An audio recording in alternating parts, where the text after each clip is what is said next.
नमस्कार, आप सभी का बहुत बहुत स्वागत है दोस्त। आज की वीडियो में हम आपसे एक इम्पॉर्टेंट इन्फॉर्मेशन शेयर करने वाले हैं कि हम जिस कंपनी में वर्क करते हैं उस कंपनी में सिविल इंजीनियर्स का इंटरव्यू कैसे होता है।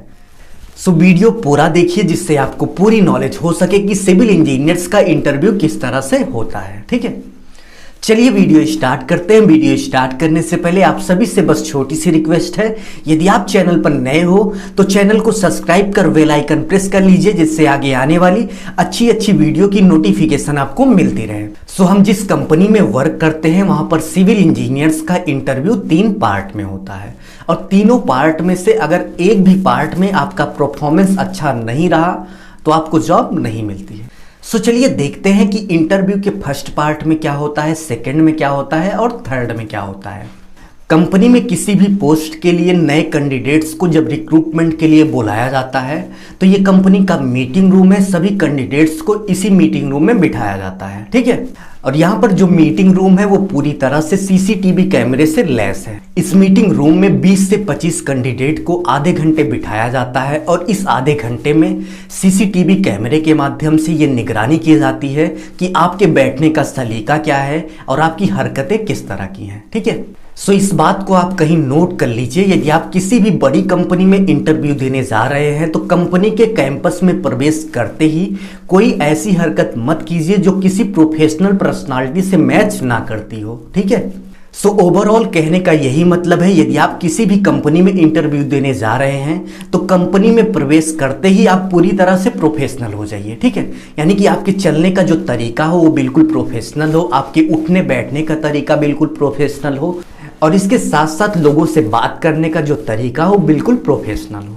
ठीक है, सीसीटीवी कैमरे की नज़र में 30 मिनट आपकी निगरानी होने के बाद आपको कंपनी की तरफ से एक फॉर्म दिया जाता है जिसको आपको फिलअप करना होता है। ठीक है, फॉर्म मेरे पास मौजूद है बट मैं फॉर्म दिखा नहीं सकता क्योंकि कंपनी का नाम पूरे फॉर्म पर लिखा हुआ है। ठीक है, बट फॉर्म का पूरा टाइटल मैं आपको दिखाता हूँ कि फॉर्म में आपको क्या क्या फिलअप करना होता है, क्या क्या भरना होता है।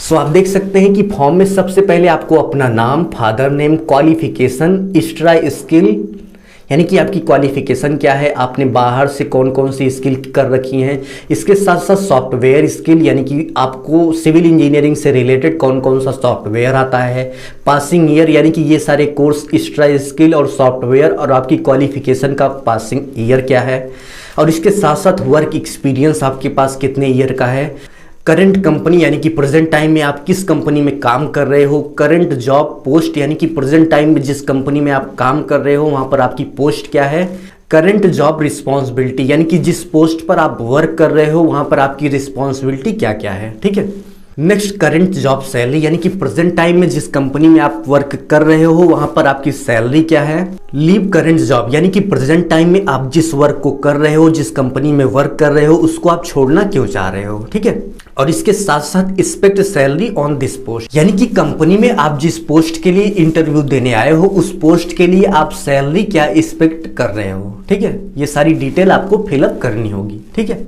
तो चलिए हम आपको इंपॉर्टेंट बात बताते हैं। बहुत सारे स्टूडेंट ऐसे हैं कि इस फॉर्म को फिलअप नहीं कर पाते, अपना मोबाइल निकाल कर सर्च करने लगते हैं, लोगों से पूछने लगते हैं।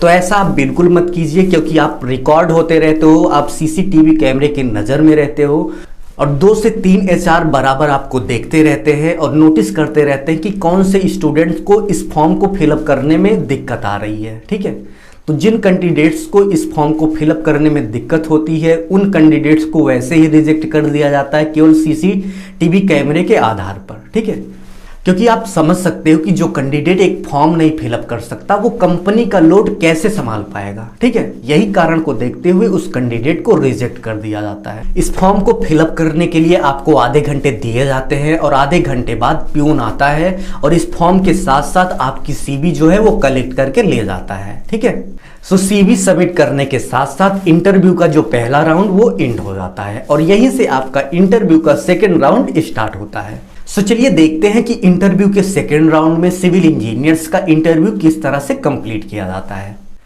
इंटरव्यू के सेकेंड राउंड में, फर्स्ट राउंड में आपने जो फॉर्म फिलअप किया था और इसके साथ साथ आपने जो CV सबमिट की थी उन सभी डॉक्यूमेंट्स को एचआर के सामने प्यून द्वारा सबमिट कर दिया जाता है। ठीक है, सो आपका मेन इंटरव्यू यहां से स्टार्ट होता है। एचआर आपको इंटरव्यू के लिए बुलाता है और केवल आपसे यही पूछता है कि आपका नाम क्या है, आपकी क्वालिफिकेशन क्या है और प्रेजेंट टाइम में आप जिस कंपनी में वर्क कर रहे हो वहां पर आपका वर्क क्या है। ठीक है, इतना सब कुछ पूछने के बाद एचआर जो है आपको ये ड्राइंग देगा। इस ड्राइंग में आप देख सकते हैं कि फाउंडेशन और इसके साथ साथ कॉलम की सारी डिटेल दे रखी है।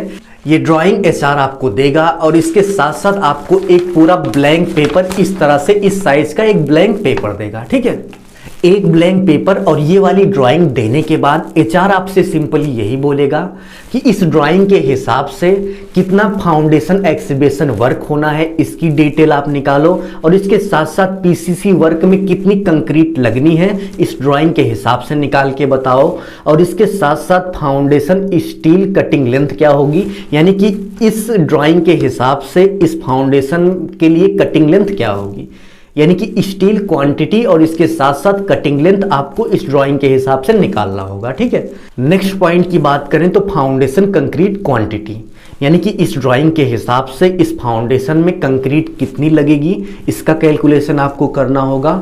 और column cutting length and steel quantity, यानी कि कॉलम में जो स्टील लगेगी उसकी कटिंग लेंथ क्या होगी और स्टील की कुल क्वांटिटी क्या होगी, ये भी आपको निकालना होगा। और लास्ट में आपको कॉलम कंक्रीट क्वांटिटी, यानी कि कॉलम में कितनी कंक्रीट लगनी है आपको ड्राइंग के हिसाब से निकालना होगा। ठीक है, और ड्राइंग के हिसाब से आपको ये सारे वर्क करने के लिए 2.5 घंटे दिए जाएंगे। 2.5 घंटे में आपको सभी वर्क करके देने होंगे।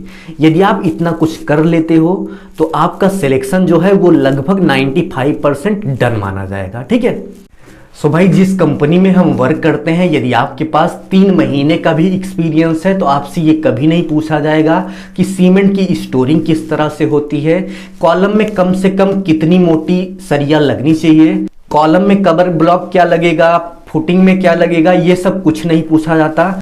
सिंपली आपको इस तरह से एक फाउंडेशन की ड्राइंग पकड़ाई जाएगी और इसके साथ साथ आपसे बोला जाएगा कि इस ड्राइंग के हिसाब से फाउंडेशन एक्सहिबिशन वर्क कितना होता है ये निकाल के बताओ, पीसीसी वर्क कंक्रीट क्वांटिटी कितनी होगी, फाउंडेशन में कितनी स्टील लगेगी उसकी कटिंग लेंथ क्या है ये निकाल के दिखाओ, फाउंडेशन कंक्रीट क्वांटिटी निकाल के दिखाओ और इसके साथ साथ column cutting length steel quantity, यानी कि कॉलम की कटिंग लेंथ और स्टील की क्वांटिटी निकाल के दिखाओ। ठीक है, और इसके साथ साथ कॉलम में कितनी कंक्रीट लगनी है उसकी भी वैल्यू निकाल के हमें बताओ। सो यदि आप फ्रेशर हैं या फिर आपके पास 1-2 महीने का एक्सपीरियंस है तो आपको आइडिया लग गया होगा कि कंपनी किस हिसाब से इंटरव्यू लेती है। और इंटरव्यू प्रिपरेशन के लिए केवल आपको इंटरव्यू क्वेश्चन आंसर नहीं रटने हैं बल्कि इसके साथ साथ बहुत सारे जो इंपॉर्टेंट वर्क होते हैं जो कि साइट पर आपको करने ही करने होते हैं। ठीक है, उन सब पर आपको ध्यान देना बहुत जरूरी है। सो 2.5 घंटे बाद ये वाली ड्राइंग और इसके साथ साथ आपको जो ब्लैंक पेपर दिया गया था ये सभी वर्क कंप्लीट करने के लिए वो पेपर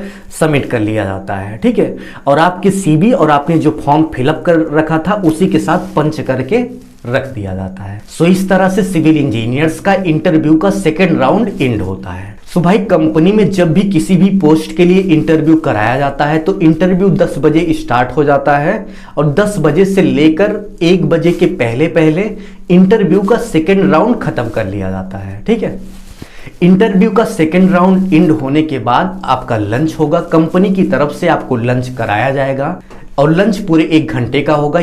यानी कि सेकेंड राउंड का इंटरव्यू देने के बाद आपको लंच करना है और लंच करने के बाद आपको थर्ड राउंड इंटरव्यू के लिए बुलाया जाता है। लंच टाइम एंड होने के बाद थर्ड राउंड का इंटरव्यू स्टार्ट होता है और जिस कंपनी में हम वर्क करते हैं वहां पर थर्ड राउंड का जो इंटरव्यू है असिस्टेंट प्रोजेक्ट मैनेजर लेता है। ठीक है, थर्ड राउंड के इंटरव्यू में आपसे क्वेश्चन किए जाते हैं और आपको उसका जवाब देना रहता है। क्वेश्चन की बात करें तो आपसे यही पूछा जाएगा कि आपका नाम क्या है, आपकी क्वालिफिकेशन क्या है, आपका फैमिली बैकग्राउंड पूछा जाएगा और इसके साथ साथ आपका परसेंटेज पूछा जाएगा। परसेंटेज पूछने के साथ साथ यदि आपका परसेंटेज कम है तो आपसे क्रॉस क्वेश्चन भी पूछे जाएंगे कि आपका परसेंटेज कम क्यों है। सो यदि आपका सिविल इंजीनियरिंग बीई बीटेक या फिर डिप्लोमा में परसेंटेज कम है तो आप इसका जवाब तैयार कर लीजिए कि आपका परसेंटेज कम क्यों आया। ठीक है, नहीं तो किसी भी इंटरव्यू में आपसे पूछ लिया गया तो आप बिल्कुल सन्न रह जाओगे, कुछ बोल नहीं पाओगे। ठीक है। इसलिए एक बढ़िया सा आंसर आप तैयार कर लीजिए कि आपका परसेंटेज बीई बीटेक या फिर डिप्लोमा में कम क्यों आया। और इसके साथ साथ ये भी पूछा जाता है कि आपका सिविल इंजीनियरिंग में इंटरेस्ट क्या है, आप किस फील्ड में जाना चाहते हो। ठीक है, सो यहाँ पर हम आपको एग्जाम्पल देना चाहेंगे कि यदि आप कंपनी में साइड इंजीनियर पोस्ट के लिए इंटरव्यू देने जा रहे हो और इंटरव्यू के समय यदि आपसे ये क्वेश्चन पूछा जाए कि आपका सिविल इंजीनियरिंग में किस पोस्ट के लिए इंटरेस्ट है, तो आप बोलिएगा कि साइड इंजीनियर, यानी कि जिस पोस्ट के लिए आप इंटरव्यू देने गए हो उसी पोस्ट के लिए आप अपना इंटरेस्ट बताइएगा। ठीक है, यदि आप साइड इंजीनियर का इंटरव्यू देने गए हो और इंटरेस्ट पूछने पर, यानी कि सिविल इंजीनियरिंग में आपका क्या इंटरेस्ट है, यह पूछने पर आप स्ट्रक्चर इंजीनियर बता रहे हो, तो आपसे क्रॉस क्वेश्चन किया जाता है कि यदि आपका इंटरेस्ट स्ट्रक्चर इंजीनियरिंग में है तो आप साइड इंजीनियरिंग का इंटरव्यू देने क्यों आए हो।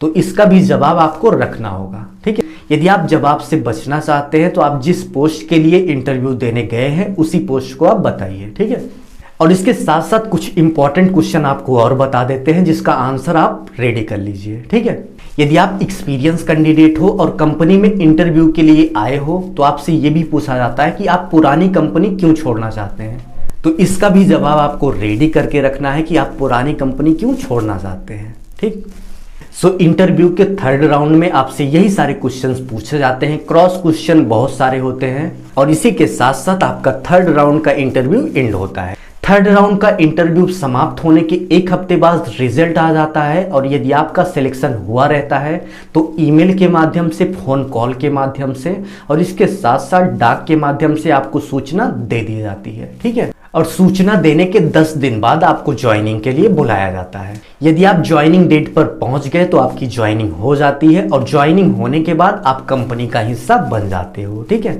सो दोस्त, आज की वीडियो से अगर आपको कुछ सीखने को मिला है तो कमेंट बॉक्स में जरूर से जरूर कमेंट करें और वीडियो अच्छी लगे तो प्लीज लाइक करें। अपना ख्याल रखें, अपने मम्मी पापा का अपने से भी ज्यादा ख्याल रखें। इसी भाव के साथ आपसे विदा लेते हैं। धन्यवाद।